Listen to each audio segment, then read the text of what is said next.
Ah, Biarritz, ses surfeurs, le Fort Boyard de l'île d'Oléron, des tours de La Rochelle aux plages sauvages de la côte vendéenne, autant de lieux emblématiques de la côte atlantique qui accueillent tous les ans des millions de touristes.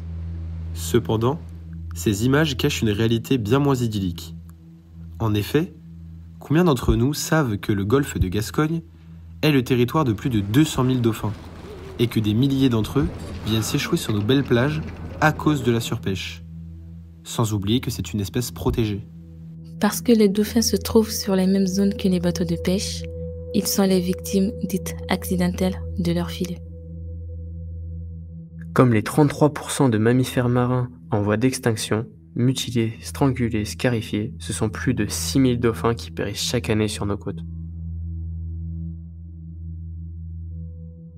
Difficile de réglementer et surveiller toutes les zones de pêche, trop immenses, trop d'enjeux économiques.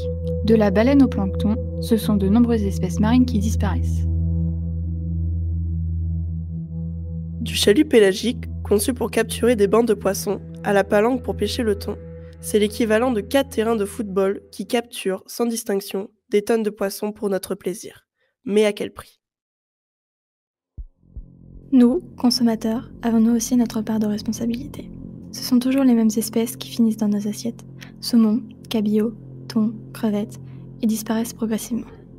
Un Français consomme en moyenne 35 kg de poissons par an, alors que pour maintenir l'équilibre des écosystèmes marins, il ne faudrait en manger que 8. Aujourd'hui, il faut changer notre rapport à l'océan et respecter les écosystèmes.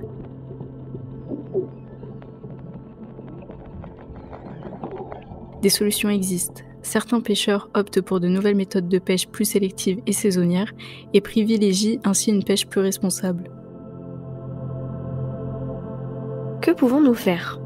Varier les espèces achetées, réduire notre consommation de poissons et consommer des alternatives végétales, comme les algues, véritables sources de nutriments et de gourmandises. Le 4 mars 2023, pour la première fois, les États membres de l'ONU se mettent d'accord sur un traité international de la protection de la haute mer. L'objectif est de placer dans des aires marines protégées 30% des océans du monde et ainsi préserver les ressources marines. Le 19 mars 2023, nous avons interviewé Frédéric Pizol, bénévole de Sea Shepherd.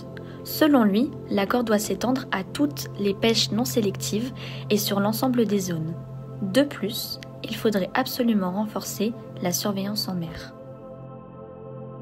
Espérons que cet accord soit une nouvelle étape vers une prise de conscience collective.